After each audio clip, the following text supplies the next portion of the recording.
It's time for Perspective on the programme. And come to Paris, they say. Come and visit the City of Light. But where to start? Well, the Eiffel Tower is an obvious one. Perhaps the Arc de Triomphe or maybe the Louvre Museum.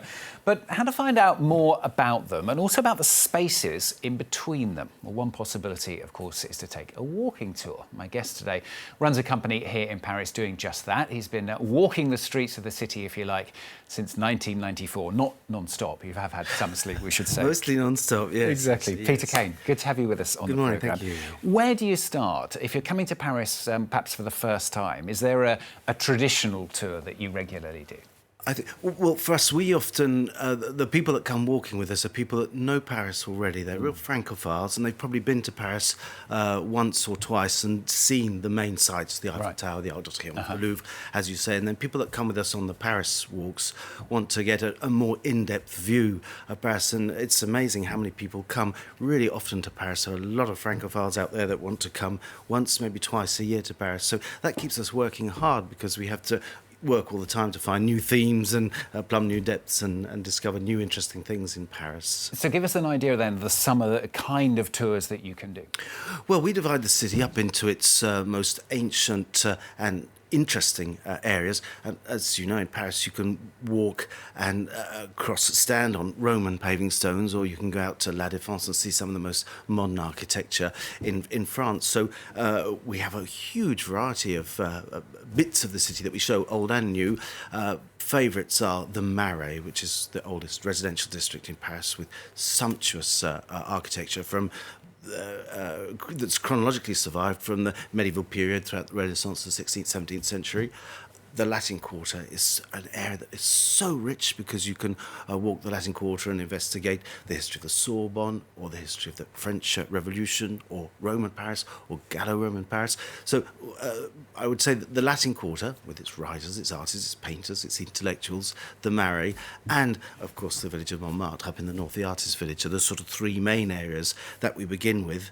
But once you start looking at a bit of Paris in detail, you sort of work out now and add more people to more monuments, and you can divide it into smaller, ever more deeper visits. What about other places in Paris? I mean, obviously there's all the monuments that we're all very, very used to. What about some of those, maybe some of the areas around the outside that perhaps aren't so sort of smart as well? Oh, there's some wonderful areas to visit, and we love to explore the Moussaïa, the little district in the Belleville area, for example, up behind the Butte Chaumont, the 13th, where you have Chinatown, the exterior districts of Paris. There's a lot of wonderful Paris to discover. And you do chocolate and fashion tours. We do, as well, yes, we do. Yeah. Well, as you can probably see, it's not me that does the fashion tour. I'm saying nothing. I work with a group of specialists. There's about 7 of us in all that have grouped together over the last 20 years or so.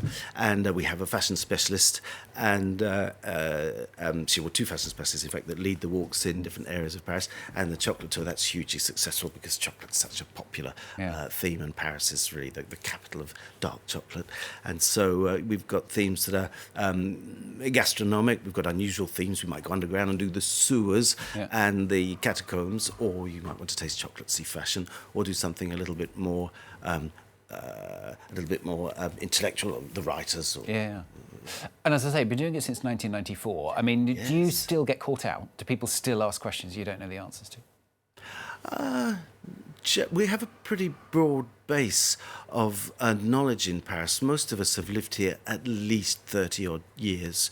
We're all either historians or specialists in our field. So generally not. And people always ask good questions, interesting questions. But I think we can cover mostly... I think we can cover most of the questions that people ask. Let's be honest, I mean, we've all been on these tours in the past, haven't we? And there's always that one person who's a little annoying or a little grating. I mean, how do you deal with that? We pride ourselves on... we have a reputation, Paris Walks, as I think of being one of the most serious walking tour companies around. We were the first, and I think we have a reputation of being the most serious. And the kind of person that comes with us on the walk really comes because they love Paris, they want to learn, and we have... Generally, they'll be listening to their specialists. They might have a few questions, but we don't find we get interrupted or we get difficult people. I think in the old days, when I was a young training guide, I used to do coach tours out to Versailles and coach tours around Paris, the day bus tours with the microphone.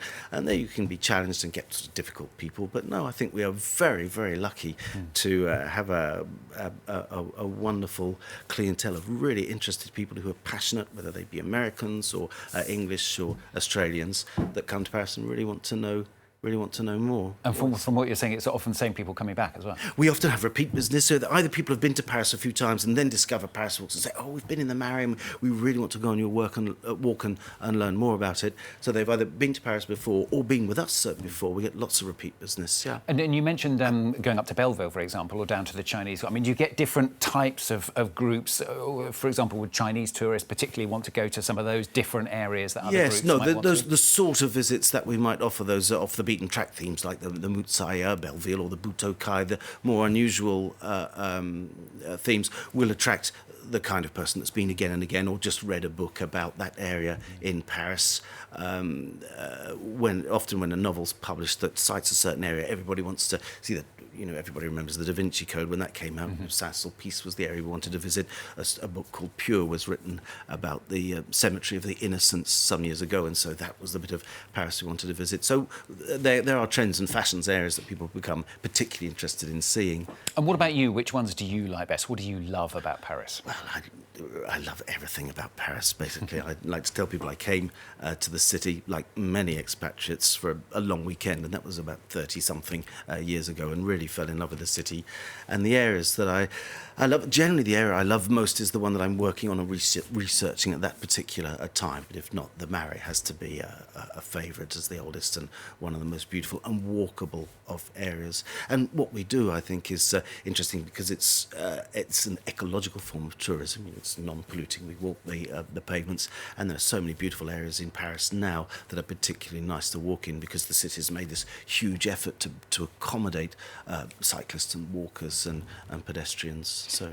And then are there any particular difficulties at the moment? I'm thinking, for example, over the last few years, we've obviously had a series of terrorist attacks in Paris. Not Absolutely. so many recently, thank goodness. But I mean, did that sort of impair what you could do and the way you do the tours? Very much so. We have the terrific advantage of producing a programme a relatively short period in advance, so we have flexibility. And so when things quieten down, we can reduce our programme, offer a few less visits. And obviously after 9/11, and after Bataclan, people avoid the city, I think for several reasons. Some avoid it, out of respect, some out of fear or worry, or just waiting to see what happens. So when things go quieter, we have a slightly reduced programme, and when things get busier, then we can work up again and offer more visits. And that's the flexibility, I think, is what's enabled us to survive these 25 odd years. Okay, so mid-October, you're in for a bit of a rest now. That's right, yes, over the winter, yes. Yeah, exactly. Christmas and New Year will be a little bit quieter, and then things start up again in the springtime, yes. Peter, great to have you with us on the programme today. Peter Caine. Thank you. Joining us to talk about the walks around Paris. Thanks very much. Thank you.